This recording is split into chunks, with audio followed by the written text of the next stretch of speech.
அனைத்து மாணவர்களுக்கும் வணக்கம். நம்ம இந்த இடத்துல என்ன பார்க்க போகிறோம் அப்படின்னா 12th standard botany, bio botany, Tamil medium and English medium public exam ப்ராக்டிக்கலுக்கு ஆன்சர்ஸ் எப்படி எழுதுறது அப்படிங்கிறத பற்றி தான் பார்க்க போகிறோம். ஆல்ரெடி கொஷின்ஸ் அப்லோட் பண்ணியிருந்தோம். கொஷின்ஸ் நம்ம புத்தகத்திலே இருக்குது. அதுக்கு ஆன்சர்ஸ் எப்படி எழுதுது, ப்ராக்டிக்கல் அப்போ ஆன்சர்ஸ் எப்படி எழுதுவாங்க அப்படிங்கிறத பற்றி பார்ப்போம். ஃபஸ்ட்டு தமிழ் மீடியத்துக்கு ஒரு 2-3 கொஷின்ஸ் சரிங்களா. சிம்பிளாக நமக்கு 5 கொஷின்ஸ் இருக்கும். ABCDE அப்படின்னு சொல்லிட்டு கொடுத்துருப்பாங்க. ஒவ்வொரு கொஷினும் ஒவ்வொரு மாதிரியான ஆன்சர்ஸ் நம்ம பண்ணுற மாதிரி இருக்கும். இப்போ கொஷின் நம்பர் A சரிங்களா. இங்கே ABC ஆர் ரோம லெட்டர் இப்படி தான் நம்ம சொல்லுவோம். ஏன்னா ABCD பொறுத்த வரைக்கும் ஒவ்வொரு கொஷினுக்கும் ஒவ்வொரு மாதிரியான ஆன்சர்ஸ் வரும். இப்போ ஃபஸ்ட்டு கொஷின் நம்பர் ஏக்கு பார்த்தீங்க அப்படின்னா ஏதாவது ஸ்லைடு வைப்பாங்க சரிங்களா. அந்த ஸ்லைடு அப்படிங்கிறது இந்த மகரந்த பையாக இருக்கலாம், அல்லது சூழாக இருக்கலாம், அல்லது பார்த்தீங்கன்னா நீரியம் லீஃப் அரளி இலை அப்படின்னு சொல்லும் அதுவாக இருக்கலாம். இப்போ அதுக்கு ஆன்சர்ஸ் எழுதும்போது இப்போ இனங்கண்டறிதல் ப்ளஸ் காரணம், அதற்கான படம் வரைந்து பார்ட்ஸ் லேபிள் பண்ணணும். 3க்குமே உங்களுக்கு மார்க்ஸ் உண்டு. இப்போ இனம் கண்டறிதல் அப்படின்னு சொல்லி பார்க்குறப்ப கொடுக்கப்பட்டுள்ள கண்ணாடி தகுதி ஏ மகரந்த பையின் குறுக்குவெட்டு தோற்றம் ஆகும் சரிங்களா அப்படின்னு எழுதணும். அதுக்கான காரணங்கள் ஏதாவது 2 பாயிண்ட்டு வரைபடம் வரையணும் சரிங்களா. அதே தான் சப்போஸ் உங்களுக்கு சூழ் கொடுத்தாங்க அப்படின்னா சூழின் நீள்வெட்டு தோற்றம்னு எழுதணும். அதே அரளி இலை கொடுத்தாங்க அப்படின்னா அரளி இலையோட குறுக்குவெட்டு தோற்றம் அப்படின்னு எழுதணும். இதுதான் ஏ கொஷினுக்கான ஆன்சர்ஸ். சப்போஸ் உங்களுக்கு அடுத்து 2வது கொஷின்ஸ் பியில் பொறுத்த வரைக்கும் பார்த்துறீங்க அப்படின்னா ஏதாவது மகரந்த சேர்க்கையோட அந்த மலரோட பண்பு இல்லைன்னா மலர் இல்லைன்னா எழுதி வச்சுருவாங்க சரிங்களா. சிம்பிளாக சொல்கிற மாதிரியான விஷயங்கள் வச்சுருவாங்க. அதில் பார்த்திங்க அப்படின்னா மாதிரி சரிங்களா. கொடுக்கப்பட்டுள்ள மாதிரி பி காற்று மூலம் மகரந்த சேர்க்கை அனிமோஃபில்லி ஆகும். அதுக்கான காரணங்கள் சரிங்களா. நீங்கள் எதனால் அந்த மாதிரி அனிமோஃபில்லி அப்படின்னு சொல்லி சொல்கிறீங்க. அதே என்னது பூச்சி மூலமாக நடக்கக்கூடியதுன்னு எப்படி சொல்கிறீங்க. அப்படி இல்லை அப்படின்னா மாதிரி பார்த்தீங்கன்னா இருவித்திலியோட விதை வைக்கலாம் சரிங்களா. அப்படி இல்லை அப்படின்னா ஈகோலை நகலாக தாங்கி கடத்தி PPR 322 வைக்கலாம் சரிங்களா. அப்படி இல்லை அப்படின்னா தாவர திசுவலப்போட அந்த கேலஸ் என்ன பண்ணலாம் வைக்கலாம். அப்படி இல்லைன்னா சூழல் பிரமிடு எண்ணிக்கை வைக்கலாம். அதே போல் உயிர்த்திரள் பிரமிடு என்ன பண்ணலாம் வைக்கலாம். அல்லது அப்படின்னா ஆற்றல் பிரமிடு வைக்கலாம். இது எல்லாமே பியில் வைக்கக்கூடிய கொஷின் சரிங்களா. இதில் ஏதாவது ஒன்று நமக்கு என்ன பண்ண வரும். அதுக்கேற்ற மாதிரி இனங்கண்டறிதல் காரணம்.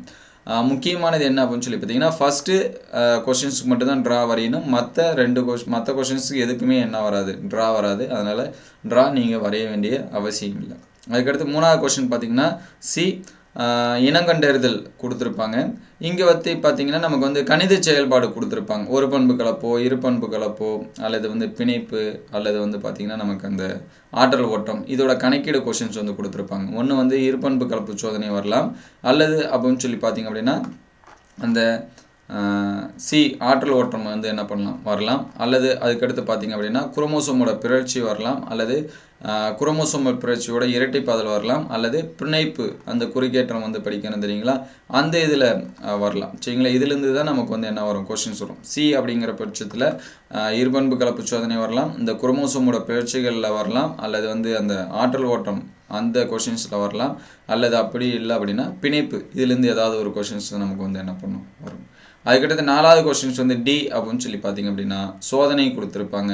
இங்கே தான் என்ன பண்ணணும் அப்படின்னா செய்முறை, நோக்கம், காண்பன, அறிவன இது எல்லாமே எழுதணும். மற்ற எந்த கொஷின்ஸ்க்கு நோக்கம் இந்த மாதிரியான இது எல்லாமே தேவையில்லை. சிக்கு மட்டும் நோக்கம், காரணங்கள், முக்கியத்துவம் எழுதுகிற மாதிரி இருக்கும். அதுலேயும் ஒரு சில இதில் பார்த்தீங்க அப்படின்னா நோக்கம், அதுக்கடுத்து தீர்வு, காரணங்கள் இந்த மாதிரி எழுதுகிற மாதிரி இருக்கும் சரிங்களா. உங்கள் ஸ்டாஃப் என்ன சொல்கிறாங்களோ அதை ஃபாலோ பண்ணி எழுதிங்க. ஆனால் டிக்கு பொறுத்த வரைக்கும் பார்த்தீங்கன்னா இனங்கண்டறிதல், நோக்கம், செய்முறை, காண்பன, அறிவன சரிங்களா. இந்த 4வது கொஷின்ஸ்க்கு மட்டும்தான் இது எல்லாமே நம்ம என்ன பண்ணணும் எழுதணும். அது மகரந்த துகள் முளைத்தலாக இருக்கலாம். அல்லது மண்ணோட அந்த ஹைட்ரஜன் அயனியை கண்டுபிடிக்கிறதா இருக்கலாம். அப்படி இல்லை அப்படின்னா நமக்கு தாவர செல்லேருந்து DNA பிரித்து எடுக்கிறது இது என்ன பண்ணலாம் கொடுக்கலாம்.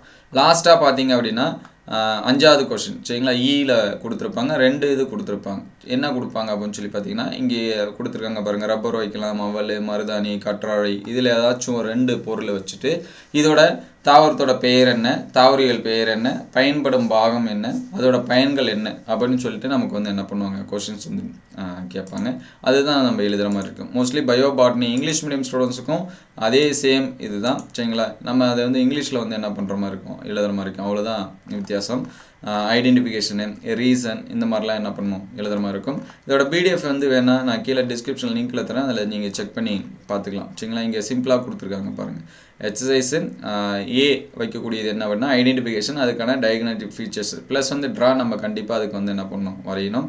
இது எல்லாமே ஃபஸ்ட்டு கொஸ்டின், ஏன்னு இருக்கிறது எல்லாமே ஃபஸ்ட் கொஸ்டின். செகண்ட் கொஸ்டின்ஸ் அப்படின்னு சொல்லி பார்க்குறப்ப ஐடென்டிஃபிகேஷன், அதுக்கும் வந்து என்னது டயக்னோஸ்டிக் ஃபீச்சர்ஸ், இங்கே எய்மு இந்த மாதிரியான இது எல்லாமே என்ன பண்ண தேவை, எழுத தேவை.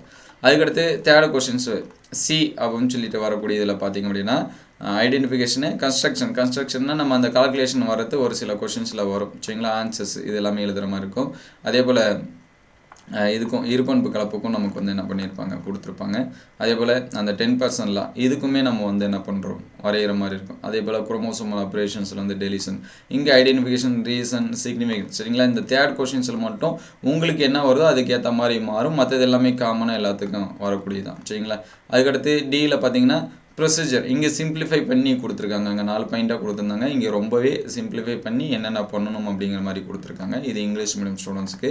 இதோட பிடிஎஃப் வந்து வேணும்னா நான் கீழே டிஸ்கிரிப்ஷனில் தரேன், அல்லது கமெண்ட்டில் பின் பண்ணுறேன், நீங்கள் வந்து டெவலப் பண்ணி பார்த்துக்கலாம். இது எல்லாமே ட்ரா கொஷின், அந்தந்த கொஷனுக்கு நல்லா தெரிஞ்சுங்க. ஃபஸ்ட்டு கொஷனுக்கு மட்டும் தான் ட்ரா வரையணும், மற்ற எதுக்கும் வந்து என்ன பண்ண தேவை, நீங்கள் ட்ரா வரைய தேவை. அதுக்கடுத்து தமிழ் மீடியம் சேம் தான். சரிங்களா? Pure science Tamil medium, biology Tamil medium, ரெண்டுத்துக்கும் பார்த்தீங்கன்னா அதிகபட்சமான டிஃப்ரென்ஸ் வந்து இருக்காது. சேம் ஒரே ஒரு கொஷின்ஸ் மட்டும் என்ன வரும் ஆட் ஆகும். யாருக்கு அப்படின்னு சொல்லி பார்த்தீங்க அப்படின்னா பயாலஜி பியூர் சயின்ஸ் ஸ்டூடெண்ட்ஸ் இருக்காங்க பார்த்தீங்களா, அவங்களுக்கு மட்டும் எஃப். சரிங்களா? ஒரே ஒரு கொஷின்ஸ் மட்டும் ஆட் ஆகும், மற்றபடி எல்லாமே சேம் தான். இதோட 3ஓட பிடிஎஃப்பும் கீழே டிஸ்கிரிப்ஷன் லிங்க்கில் தரேன், அதில் நீங்கள் செக் பண்ணி பார்த்துக்கலாம். ப்ராக்டிக்கலுக்கு பொதுவாக இந்த மாதிரியான ப்ரொசீஜர் தான் நம்ம வந்து என்னது எழுதுகிற மாதிரி இருக்கும். உங்களுக்கு வேறு ஏதாவது சந்தேகம் இருந்துச்சு அது அப்படின்னா அதை கமெண்ட் பாக்ஸில் கமெண்ட் பண்ணுங்கள். இந்த வீடியோ உங்களுக்கு பயனுள்ளதாக இருந்துச்சு அப்படின்னா உங்கள் நண்பர்களுக்கு ஷேர் பண்ணுங்கள். இந்த மாதிரி வீடியோ தொடர்ந்து வரணும் அப்படின்னா நம்ம சேனலை சப்ஸ்கிரைப் பண்ணுங்கள். இதோட பிடிஎஃப் வந்து கமெண்ட்டில் பின் பண்ணுறேன், நீங்கள் டவுன்லோட் பண்ணி பார்த்துக்கலாம். தேங்க்யூ ஃபார் வாட்சிங்.